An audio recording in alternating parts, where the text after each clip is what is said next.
మీరు ఎక్కడి నుంచి వచ్చారు? నంద్యాల. ఏంటి? నంద్యాల. నంద్యాలలో ఏం చేస్తుంటారు? నేను ఓటీ అసిస్టెంట్. ఏం అసిస్టెంట్? ఓటీ అసిస్టెంట్ అంటే Okay. సర్జరీస్ డెలివరీస్ చేస్తుంటాను. Only surgeries. Only surgeries. Okay. Assistant అన్నమాట. మరి ఎందుకు ఇన్‌స్టాగ్రామ్ రీల్స్ చేయాలి అనిపించింది మీకు? నాకు రీల్స్ అంటే ఖాళీగా ఉన్నప్పుడు అనిపిస్తుంటది కదా, అందరు చేస్తుంటే మనం కూడా చేయాలి. జస్ట్ ఊరికి అట్లా ఒక ఫీలింగ్ తో నాకు నచ్చినట్టు చేసుకున్నా. అది అది అలా అలా వెళ్ళిపోతాను, ఎప్పుడు ఎక్స్పెక్ట్ చేయలేదు. పర్లేదు, ఫాలోవర్స్ పాపం పెరిగినట్టు పెరుగుతా పోయినారు. అదొక ఫామ్ లోకి వచ్చింది. ఓకే. 304K ఫాలోవర్స్ వస్తారనుకున్నారా? అసలు ఎందుకు వచ్చినారో కూడా తెలియదు నాకు. ఓకే. కంటెంటే లేదు, ఊరికి వస్తున్నారు. ఏదో వాళ్ళు వస్తున్నారు, మీరు చేస్తున్నారు అంతే. అది అసలు ఏ కంటెంట్ చేద్దాము అని అనుకుని ఇది వచ్చారా? అదేం లేదు, అందరిని చంపేద్దామని ఫిక్స్ అయినా. నాకు నచ్చినట్టే చేస్తుంటా అంతే. ఓకే. ఓకే. ఓటీలో కూడా ఎవరినైనా చంపేస్తున్నారా? లేదు, ఓటీలో కూడా వీడియోలు తీస్తుంటా. పాపం పేషెంట్లే, వద్దు మేడం ప్లీజ్ దండ పెడతా అంటుంటా. అక్కడ కూడా ఈ పిచ్చి ఉంది. ఫేస్ పెట్టకుండా పెట్టుకోరంటారు. ఓకే. అక్కడ ఎలాంటి పేషెంట్స్ వస్తుంటారు మీ దగ్గరికి? మంచిగా వచ్చేది. మనుషులే వస్తారు అంటే ఏ type of patients? All types ఉంటారు. All types. General surgery. I mean only gynaecologist అంటే స్త్రీ వ్యాధి నిపుణులు అనమాట. దానికి నేను అసిస్టెంట్ అనమాట. మేడం నేను సర్జరీస్ డెలివరీస్ అవన్నీ చేసేది. నేను ఓన్లీ ఓటీకి అక్కడికి పరిమితం. ఓకే. సో నాది 24 hours డ్యూటీ. మార్నింగ్ అంతా ఆన్ కాల్ వెళ్తాను, నైట్ అక్కడే స్టే చేస్తాను, నాకు రూమ్ ఉంటది. సో అలాగే ఇంకా మార్నింగ్ నేను ఇంటికి వస్తాను. నేను అట్లే షాప్ పెట్టుకున్నాను, షాప్ విత్ డ్యూటీ రెండు మెయింటైన్ చేసుకుంటా ఉంటాను. ఓకే. ఏ షాప్ పెట్టారు? అండ్ డ్రెస్సులు అండ్ పార్లర్ కూడా పెట్టా. అబ్బో, ఎవరు చేస్తారు? నేను చేస్తా. ఓకే. అన్ని మీరే అందరిని చంపేస్తున్నారు? చేసేస్తా, అన్ని చేసేస్తా. అన్ని చేసేస్తా. ఓకే. ప్రెగ్నెన్సీ వాళ్ళు ఎక్కువ వస్తారు కదా? మాకు వచ్చేది గర్భిణీలు. వాళ్ళు ఎలాంటి సిచ్యువేషన్స్ ఫేస్ చేస్తూ ఉంటారు వాళ్ళు ఎక్కువగా? ఇంకా ప్రతి ఒక్కరికి ఉండేదే, కడుపుతో ఉన్న వాళ్ళకి వచ్చే ప్రాబ్లమ్స్ అంటూ ఇంకా రొటీన్. మెయిన్ నా దగ్గరకు వచ్చే టయానికి లేబర్ పెయిన్స్ తోనే వస్తారు. నేను పేషెంట్ ఒకసారి చూస్తానంటే అది ఆపరేషన్ థియేటర్ లేదంటే డెలివరీ రూమ్, ఈ రెండు దాంట్లోనే నేను చూసేది. నార్మల్ టైంలో నేను పేషెంట్లతో ఎప్పుడు నాకు వాళ్ళకు కమ్యూనికేషన్ ఉండదు, ఐ కాంటాక్ట్ కూడా ఉండదు. డైరెక్ట్ గా వాళ్ళకి లేబర్ పెయిన్స్ వచ్చినప్పుడు నేను వెళ్ళి చెక్ చేసుకుంటాను నైట్. డెలివరీ అవుతారు అంటే నేను అక్కడే ఉంటాను, లేదు టైం పడుతుంది అంటే ఇంటికి వచ్చేస్తాను. నైట్ అయితే అయ్యేంత వరకు అక్కడే ఉంటాను. సడన్లీ ఎమర్జెన్సీగా సిజరీన్లు పడతాయి, సో నార్మల్ నుంచి సిజరీన్ చేసుకోవడము అట్లా అంతే.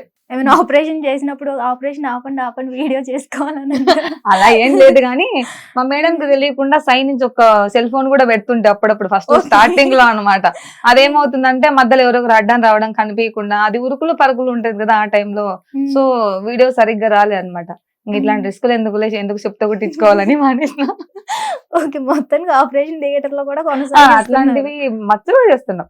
డెలివరీ రూమ్ లో కూడా బేబీ వస్తాను తీయండి అని మా వాళ్ళకి చెప్తుంటా, కానీ ఆ టైంలో వాళ్ళు మేడం అరుస్తుందని చెప్పి వాళ్ళు కూడా తీయరు. మీ మేడం చూస్తారా మీ వీడియో? చూస్తుంది. అంటే మొత్తం తెలియదు కానీ ఆమెకు తెలుసు నేను చేస్తానని చెప్పి అడుగుతుంటది, నాకు చూపియరే దానివి కొన్ని అని. చూపియం పూర్తిగా. ఓకే. అసలు ఏం చదువుకున్నారు మీరు? నాకు మామూలుగా అయితే నేను 8th క్లాస్ మామూలుగా జరిగింది. 8th క్లాస్ లో నాకు మ్యారేజ్ అయిపోయింది. పెళ్లి అయిపోయిన దాకా నా కూతురు 1.5 year, ఐ మీన్ 1.5 year నాకు పాప పుట్టింది. ఓపెన్ 10th చదివా, open inter ANM GNM BSc కట్టిన తర్వాత పాపకి ఇంకా baby class, nursery, LKG, UKG, ఆ పిల్ల స్కూల్ ఫీజు, నా ఫీజు, తనది రెండు ఫీజులు నేను కట్టుకునేసరికి నాకు కొంచెం బర్డెన్ ఎక్కువైపోయి నేను చదువు మానేసినాను. తర్వాత పోలీస్ కు ట్రై చేసినాను. నేను చదువుకుంటూ ఉంటే ఆ పిల్లని చదివిస్తా ఉంటే, సో నా కూతురికి 3.5 years పడేసరికి మేము కొంచెం వైఫ్ అండ్ హస్బెండ్ మాకు కొంచెం ప్రాబ్లమ్స్ వచ్చి కొంచెం దూరం. సో నేను ఒక్కదాన్ని అవి ఇవి చేసుకోలేక నేను చదువు మానేసి ఇంకా పాపని కంటిన్యూ. సో అప్పటికి నేను ఈ ఆల్రెడీ మెడికల్ ఫీల్డ్ లో సెటిల్ అయిపోయినా కాబట్టి నేను సర్జరీస్ అవి చేస్తా కాబట్టి ఇంకా గవర్నమెంట్ జాబ్ కోసం అని చెప్పి ఇంకా చదువుకుంటా ఉంటే ఇంకా నాకు గవర్నమెంట్ జాబ్ మీద ఇంట్రెస్ట్ పోయింది. సో ఉన్నదంతా తృప్తి పడాలని చెప్పి అది చేసుకుంటూ పాపని చదివించుకుంటూ ఇంకేదో ఈ బిగ్ బాస్ వచ్చినప్పటి నుంచి దాని మీద కొంచెం పిచ్చి ఉన్నది.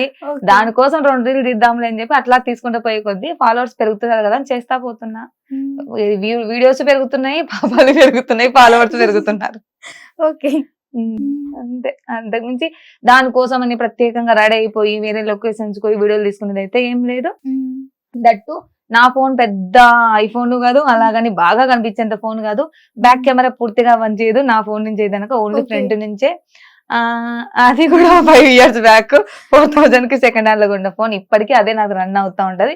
ఆ దాంట్లోనే వీడియోలు తీస్తా. వేరే సెల్ ఫోన్ లో కూడా వీడియోలు ఏముండవు, దాంట్లో నుంచే. సో దాని నుంచి మనం చేసే పని గట్టిగా ఉండాలి కానీ ఫలితం ఖచ్చితంగా ఇస్తాడు అనేది నేను నమ్మిన దాని మూలంగా అయితే. ఈమెను చూసి అందరు ట్రై చేయండి. ఇంతకీ లవ్ మ్యారేజా అరేంజ్ మ్యారేజా?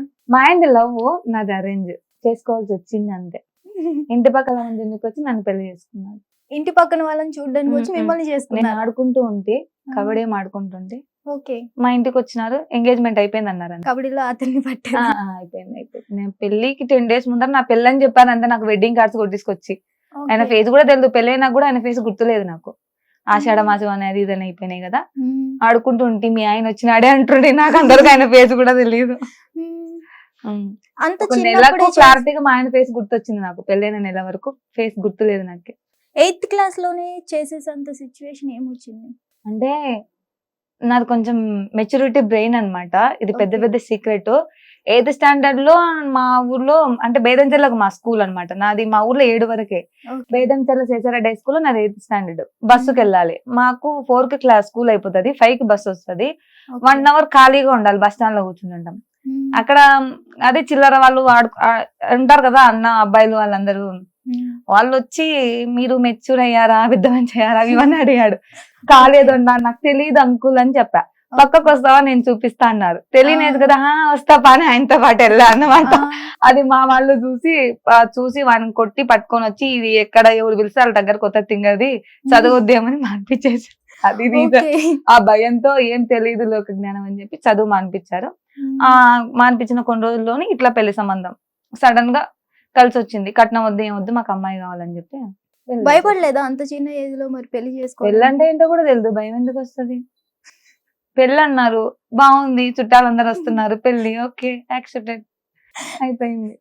కోర్టు మూవీలో సీన్ చెప్పినట్టు ఈజీగా చెప్తున్నారు అసలు. పెళ్ళి అన్నారు, పరిణామం అట్లా జరిగిపోయింది. నా కూతురు పుట్టిన తర్వాత తెలిసింది నాకు పెళ్లి అయింది, ఒక పాప పుట్టింది, నేను అమ్మనైనా అని. అంతవరకు అంత ఇది లేదు. అసలు మీ దగ్గర ప్రెగ్నెంట్ లేడీసే ఎక్కువ మంది వస్తారు కాబట్టి వాళ్ళు పెయిన్స్ వచ్చినప్పుడు వస్తారు కదా, అవి మీరు ఎలా తెలుసుకుంటారు? లేబర్ పెయిన్స్ వస్తే మాకు పొట్ట మీద చేపెట్టగానే తెలిసిపోతుంది. ఫస్ట్ ఆఫ్ ఆల్ వాళ్ళు నొప్పులని చెప్పినా కూడా ఫస్ట్ ఆఫ్ ఆల్ మేము చెక్ చేస్తాం, పేషెంట్ ని ఎగ్జామినేషన్ చేస్తాం. దట్టు కింది నుంచి చెక్ చేస్తాం, పైన పొట్ట మీద చేపెడతాం. అప్పుడు ఆటోమేటిక్ గా మాకు తెలిసిపోతుంది. ఎలా అనేది చెప్పలేము కానీ వాళ్ళకి పెయిన్స్ నార్మల్ పెయిన్స్, అవి లేబర్ పెయిన్స్ అనేది మాకు ఆటోమేటిక్ గా ఐడియా వచ్చేస్తుంది. సో దారి కూడా దట్టు ఓపెన్ అయింటది, ఇన్ని ఫింగర్స్ ఓపెన్ అయింది. సో లేబర్ పెయిన్స్ అడ్మిషన్ చేసుకుంటాం.